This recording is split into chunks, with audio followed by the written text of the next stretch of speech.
Hi everyone, once again, my name is Jahira and this is my channel where we talk about anything healthcare, nursing, anything related to like healthcare wise. So today we're going to be talking about what is a medical assistant, how to become a medical assistant, and jobs in the medical assistant field. So as you know, I am a BSN RN, but I did start out being a home health aide, personal care aide, CNA, medical assistant, cardiac monitor tech, basically everything, LPN, and then I became a BSN, and now I'm working on my DMP.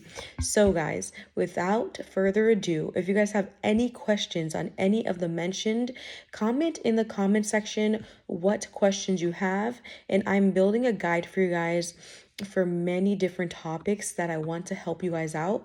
So comment down below and then we'll answer those questions in a Q&A series.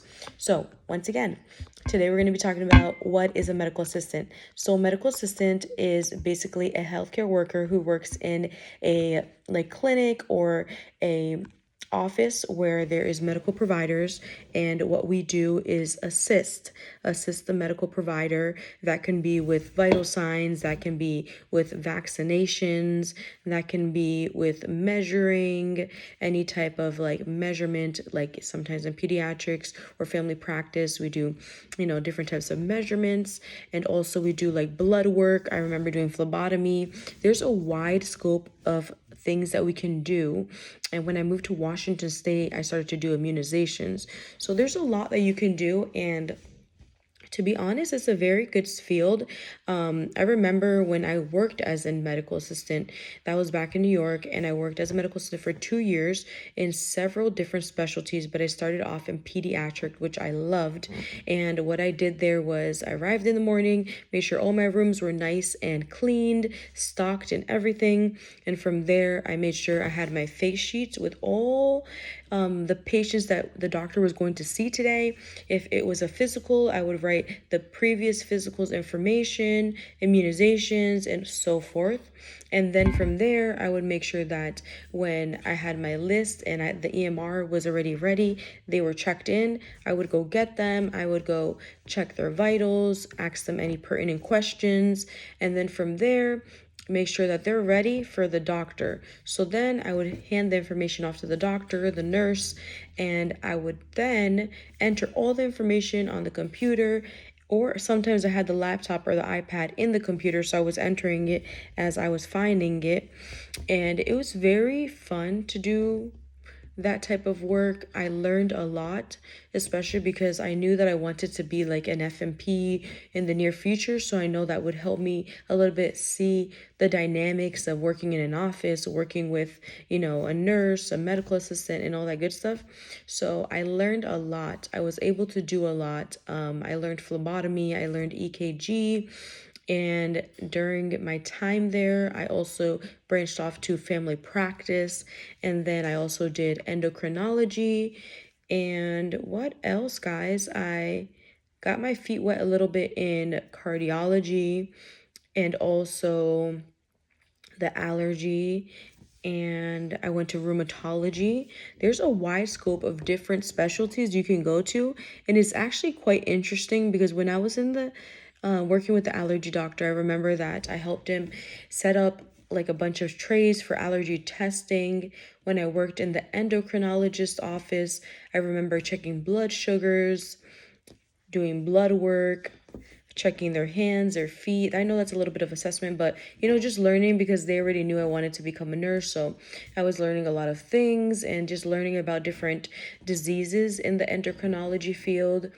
And then I went to rheumatology. When I went to rheumatology, that was quite interesting because in rheumatology, I was able to see a doctor inject, or not inject, I think it's aspirate fluid out of the knee of a patient. And that was quite interesting because during this time, listen, guys, during this time, there was a med student there. And when the doctor did that, that med student literally peed his pants and passed out.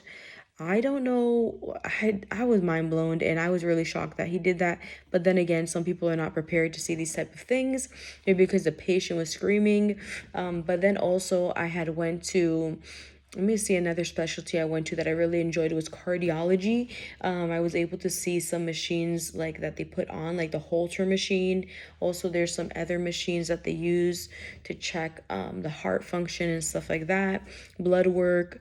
And I went to pain management as well. I did not really enjoy pain management because it was just a lot of people seeking medication. That does not mean that everyone is in that situation, but that's what I encountered, at least in my area. And then let's talk about job schedules. So when I had first left my school, I went to get my medical assistant degree. So I got my associates. I got 2 years of that, and then I quickly applied because I had an externship, and that externship guaranteed me a job. So when I had applied, they already knew me. I did my hours there, so they're like, yeah, let's go, we need you. So then I went and I started there. I first started making as a medical assistant, if I'm not mistaken, don't hold me on it, it was $13 to $14. It wasn't bad. There's sometimes a lot of pressure because there's a lot of patients that have to be seen, especially in pediatrics when you have more than one sibling. But besides that, it was pretty chill, pretty nice. The hours that I worked were 8 to 4, if I'm not mistaken. And then sometimes when there was a nurse practitioner that started, she wanted to do longer hours and less days. So she started to do like 10s and 12s. So that wasn't bad, to be honest. After that, I remember that I started to look for more jobs because for me, I feel like that wasn't enough money and I wanted to make more money. So that will be another video. But I want to tell you guys that there's a lot of medical assistant jobs, and not in every state they pay $13. That was back in, let me tell you, back in 2015, 2014 that I was making that much. Yeah, it was 2015. I was making that much, but now in different states, you get paid more based on your experience, based on your knowledge, based on various factors.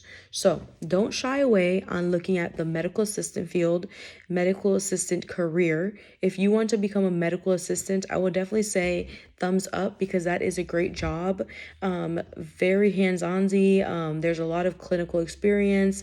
You might not get paid very good in the beginning, but for sure you'll get paid more throughout the years if you live in different states. Like now I live in Washington State, where I had to become medical assistant certified. So I had to go take my state boards back in New York and then come back, get my exam or results transferred back, and then apply for the license. And then from there, I was able to also do immunizations and work in immunization clinics and stuff like that. So that's a great opportunity as well. And now there's a lot of opportunities in Washington State where you can become a medical assistant and then bridge into an LPN program and even MA to BSN. So the doors are opening, guys. So literally, there's so much opportunity for healthcare workers. You just have to have that mindset that you're not going to be one of those people that are going to say, I don't want to become a MA and then become an RN, or I don't want to become a RN and then become a CNA, or vice versa, whatever I just said. I don't want to become a CNA and then become an RN. Like, those are very close-minded people, I think, because in my opinion, I became a CNA before an RN. I became an MA before an RN, and all these experiences helped me. Yes, my route was a little bit different, but I learned a lot throughout the years being that made me this nurse that I am now. And look, now they have MA to LPN routes, and they have MA to BSN routes. They have CNA to LPN and then LPN to BSN. Like, the doors are opening, but you have to take the initiative and not be closed-minded. So once again, if this video helped you guys, don't forget to like, subscribe, and save this video for later, or even share it with a friend.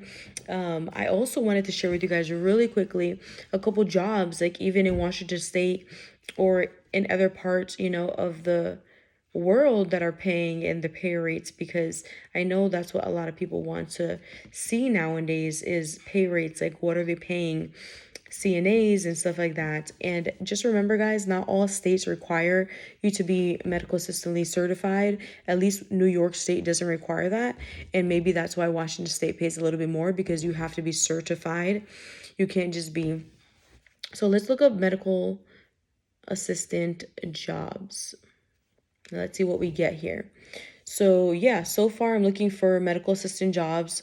There's medical assistant certified, medical assistant apprenticeship, and they're paying anywhere from 25 to $25. Not too bad. That's in my area. If you live somewhere else, we can do that search. Just comment down below and I can make another video as well for you guys. But there's several jobs. There's different jobs and different specialties. If you want to do family practice, it says Prime Health. There is Providence, Kaiser. There is occupational therapy, medical assistant jobs in phlebotomy, Planned Parenthood. There is a medical assistant in urgent cares, internal medicine, a float medical assistant, dermatologist, PR, travel. There's so much different jobs, nephrology. So, you know, the world is yours. You just have to make the best out of it, guys. So without making this video any further, I want to just say, if you are a medical assistant or you're looking into becoming a medical assistant, don't shy away from it. I'm telling you, it's a great opportunities and many other doors will open after that. So stay positive and continue in your journey and you'll do great. Peace out. God bless.